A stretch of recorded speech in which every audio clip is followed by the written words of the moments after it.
Hello friends, welcome back to our channel FinStock. Today we are with yet another video for our breakout stocks. So आज हम जो breakout stock discuss करने वाले हैं वो काफ़ी अच्छे ब्रेकआउट्स है। तो अभी हम एक एक करके उनको डिस्कस करेंगे। उससे पहले अगर हम देखते हैं तो ये बैंक निफ्टी का यहाँ पे हमें एक वीकली चार्ट जो दिख रहा है उसमें अभी भी ये जो हमारा लेवल है जो कि ये चैनल है वो अभी भी रिस्पेक्ट कर रहा है। अब ये जो ऑलमोस्ट थर्ड वीक ये चालू हो गया है जहाँ पे बैंक निफ्टी यही रेंज के पास अभी ट्रेड हो रहा है। मतलब अगर ये लेवल के नीचे अगर बैंक निफ्टी जाता है तो थोड़ा उसमें हम वीकनेस एक्सपेक्ट कर सकते हैं जो कि 51,800 का लेवल है। तो ये लेवल में हमें थोड़ा ध्यान रखना है, अगर इसके नीचे जाएगा तो we can expect some weakness in bank Nifty. So अगर बैंक निफ्टी में वीकनेस आएगा तो बैंक निफ्टी के साथ निफ्टी में भी वीकनेस आएगा और बाकी सेक्टर्स में भी जो है बैंकिंग उनमें भी फिर जो स्टॉक्स है वो भी नीचे आ सकते हैं, क्योंकि निफ्टी के ऑलमोस्ट 40% जो वेटेज है वो बैंकिंग और फाइनेंशियल स्टॉक्स को है। तो अगर वो वीक हो जाएंगे तो डेफिनेटली उसका इम्पैक्ट निफ्टी पर भी आएगा। तो हमें ये जो लेवल है वो थोड़ा ध्यान रखना है 51,800 का। उसके नीचे अगर जाता है तो थोड़ा कॉशियस हमें हो जाना है।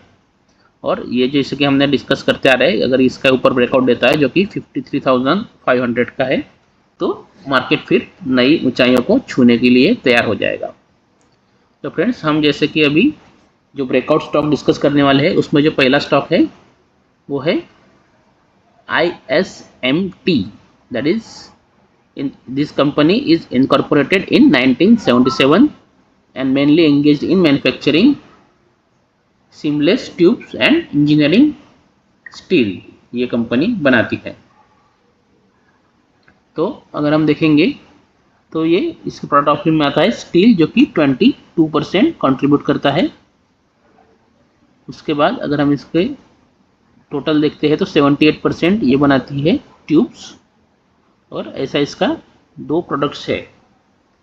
तो company produces carbon alloys and Martenstick stainless steel bars with a special emphasis on ultra clean steels, pre-machining steel, bearing steel, and on other specially engineered steel grades। जो अलग अलग इंजीनियरिंग ग्रेड्स रहती है स्टील्स की वो ये company बनाती है।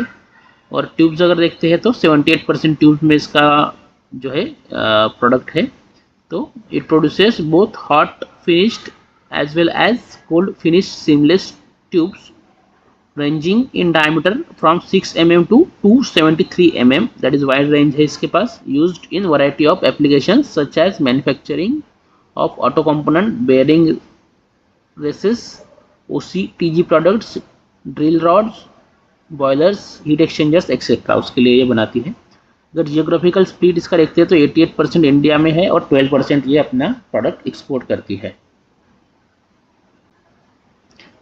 मार्केट मिक्स देखते हैं तो ऑटोमोटिव बेयरिंग से 24%, जनरल इंजीनियरिंग से 17%, OCTG एंड प्रोजेक्ट से 17%, कंस्ट्रक्शन 6, पावर 14 एंड अदर 22। मतलब काफ़ी अच्छा डाइवर्सिफिकेशन है, अलग अलग सेक्टर से उसको थोड़ा थोड़ा रेवेन्यू आता है। मतलब कोई एक पर्टिकुलर सेक्टर पे ये डिपेंडेंट नहीं है। इसकी 3 मैन्युफैक्चरिंग प्लांट्स है जो कि जेजुरी, बारामती एंड अहमदाबाद। महाराष्ट्र बेस्ड ये कंपनी है, यहाँ पे इसके अलग अलग 3 प्लांट्स हैं। कंपनी ने एक कैपेक्स भी अनाउंस किया है 305 करोड़ का for setting up power plant for captive consumption, commissioning of 70 megawatt का ये सोलर पावर प्लांट है। क्योंकि गवर्नमेंट भी अभी रिन्यूएबल सोर्सेस पे ज़्यादा फोकस है तो मोस्टली अभी ये सोलर पावर प्लांट बना रही है।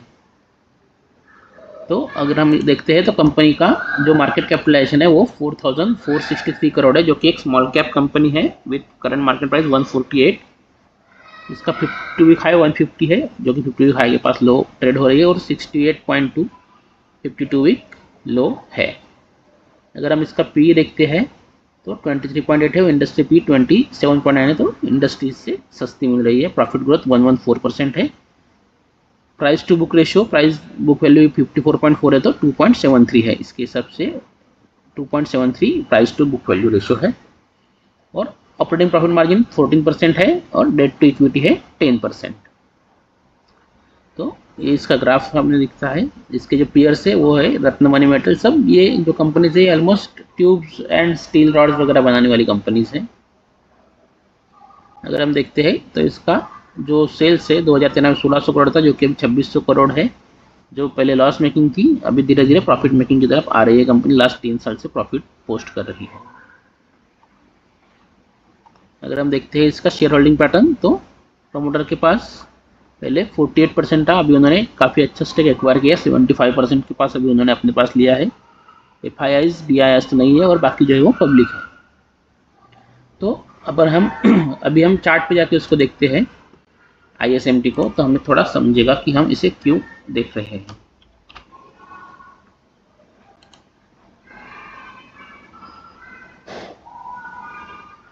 तो ये तो वीकली चार्ट है, इसमें आपको ज़्यादा कुछ दिखाई नहीं देगा। ये तो ब्रेकआउट आपको दिखेगा, लेकिन अगर हम इसको मंथली में कन्वर्ट करते हैं तब आपको दिखेगा कि देखिए ये जो ब्रेक कंपनी है 2008 के लेवल का ब्रेकआउट अभी इसमें आ रहा है, जो कि अगर हम कैलकुलेट करेंगे तो ऑलमोस्ट 10 और 6 16 साल के बाद इसमें ब्रेकआउट आ रहा है, जो कि एक काफ़ी अच्छा ब्रेकआउट है। 2008 को ये कंपनी जब लिस्ट हुई थी 2007-8 के आसपास, तब ये कंपनी थी 140 के आसपास। उसके बाद अभी ये लेवल इसने ब्रेक किया है। तो ऑलमोस्ट हमने जैसे कहा 16 ईयर्स के बाद ये ब्रेकआउट आ रहा है, तो काफ़ी इंपॉर्टेंट ये ब्रेकआउट है। और गवर्नमेंट भी अभी इंफ्रास्ट्रक्चर और इस सब पे स्पेंडिंग बढ़ा रही है, तो उसका भी इससे फ़ायदा होगा। तो अगर हम इसका टारगेट निकालते हैं, उस हिसाब से हमें जो टारगेट मिलता है वो मिलता है ऑलमोस्ट यहाँ पे 273 का, यानी 270 का हम टारगेट मिलता है। 95% यहाँ से हमें अपसाइड यहाँ पे मोमेंटम मिल सकता है। तो इसके हिसाब से अगर देखेंगे तो ये काफ़ी अच्छा स्टॉक है, और ब्रेकआउट भी इसने दिया है इस मंथ में। और हम इसको फिर अभी वीकली में जब देखते हैं तब हमें समझेगा कि यहाँ पे हमें स्टॉप लॉस और कैसे प्लानिंग करना है। तो हमारा जो स्टॉप लॉस आएगा वो ये लेवल के नीचे आएगा, जो कि 124 का लेवल है। अभी यहाँ से अगर देखते हैं तो थोड़ा बड़ा स्टॉप लॉस यहाँ पे हमें लेना पड़ेगा। 15% 16% के आसपास का स्टॉप लॉस हमें रखना होगा, और उसके बाद ही हम इसमें फिर जो ये ऊपर का हमने टारगेट देख रहे हैं 270 का, वो हम एक्सपेक्ट कर सकते हैं। तो ये तो रहा हमारा ISMT पहला स्टॉक। और दूसरा स्टॉक जो है वो है सीक्वेंट